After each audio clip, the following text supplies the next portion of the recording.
haven't done a overview of my studio in a long while, so I think I'll just do a quick rundown. So in case you're ever thinking of building an audio studio yourself, this is my setup. The first most important thing is Ableton Live on a Mac or PC. This is the cheapest, best, most used way to do it. It used to be people would use Pro Tools and other platforms, but because Ableton is so flexible and because it's so cheap comparatively, it's pretty much the standard for do-it-yourselfers. So this is the first thing. The second thing is you do need a keyboard of some sort, and once you hook it up, you have these things arms. You can hit record when you're doing recordings, and of course you can play the keyboards with it, and you can set whatever instrument you want to be armed here. I have a 100-watt power amp hooked up to speakers here, which you should have on pedestals so they hit your ear at the proper height. This goes into a line mixer, so I have my computer and I also have my audio, so I can mix the levels of those two from here. You don't have to do that. You can have everything come out of here, but if you want to have, for instance, music playing from YouTube or something, and then play along with it on your program and record with that, the audio program will take complete control of your audio interface. Now, the type of audio interface I have is a PreSonus Audio Box USB 96, and it has 2 inputs. That's usually all you need. I have a large diaphragm microphone, B1. This is my best microphone. It's not that expensive, but if there is noise from upstairs or outside, I switched to this one, and this is my SM58, and has better noise rejection from the side and back. So this is what I use a lot of the time. I also have a headphone splitter in case I have someone else here that they want to listen in and play together. This is also not required. For my trumpet, I'm using the Silent Brass from Yamaha, and that goes in to VXLR Plus. These require a little bit of voltage to work, so this converts phantom to the bias power that these microphones need. So you can hear, if I play the trumpet, let me arm this track so you can hear it from here.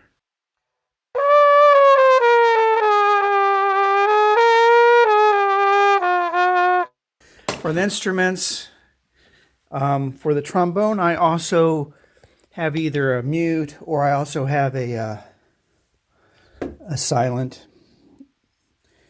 mute that goes directly into this. So I have the SM58 turned on.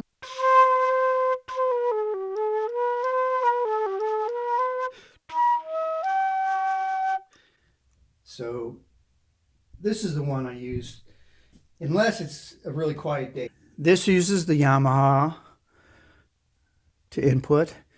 This uses the Yamaha to input, and the violin and the flute and acoustic, those will all use either the SM58 or the B1 diaphragm condenser mic. And of course, there are the guitars. So there's electric guitar, Strat, bass, and of course, headphones.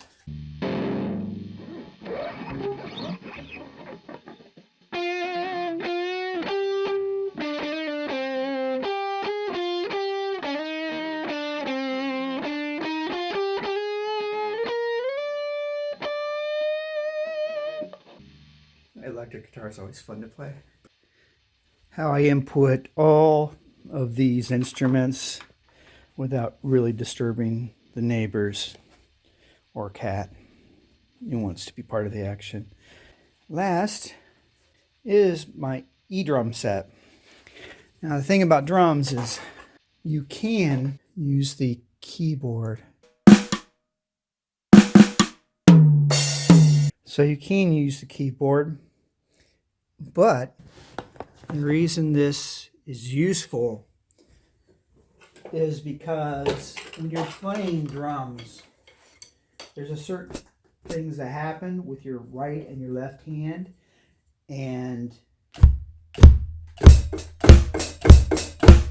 that feeling you don't get with just the fingers.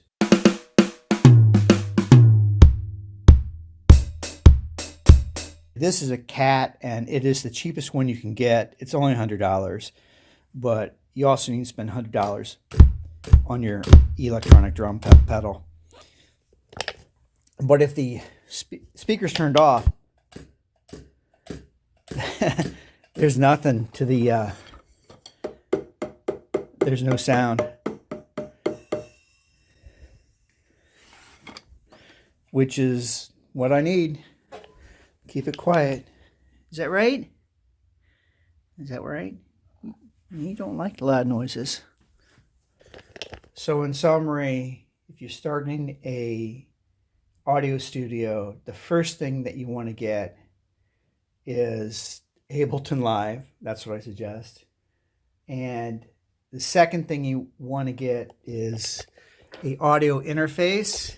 They are all fantastic nowadays. There's no bad audio interfaces, except I probably wouldn't get an audio. I've had really bad luck with those, but the rest of them, probably also wouldn't get a Behringer, but the Focusrite or the PreSonus, those last and work great.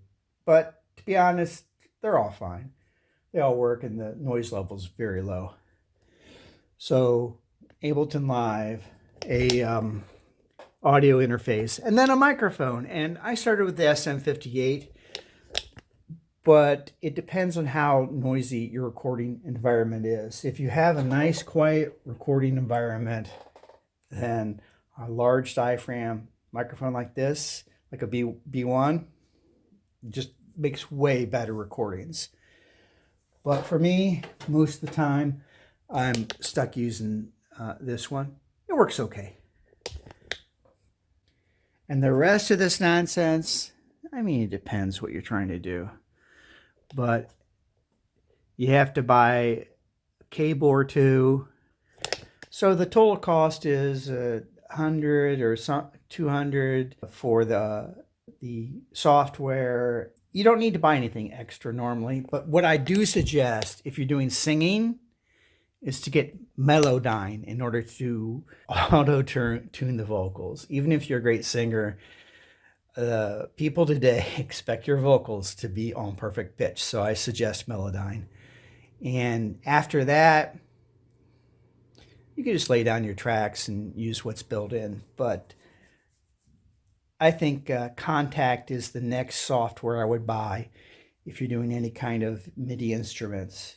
So that's couple hundred for the software, and then for the audio interface, that's also going to be a couple hundred, and then for a microphone, a couple hundred. So the entire setup, when you get started, runs right around $500, and that will let you produce, which is crazy for modern day, as good of music as they have ever been able to make. And it's your inspiration and creativity that matters the most.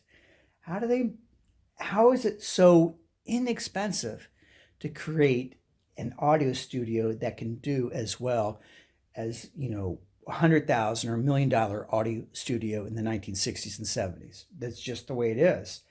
Anyone can record fantastic stuff, but you have to have the vision and be able to record and be able to show other people what you have. The most important thing is, try it as it sounds, the most important thing is creativity. It's not the instruments, it's not the hardware, it's not the software. Those are all so good that all that stands in the way of making great music is your inspiration. It's a great time to record music.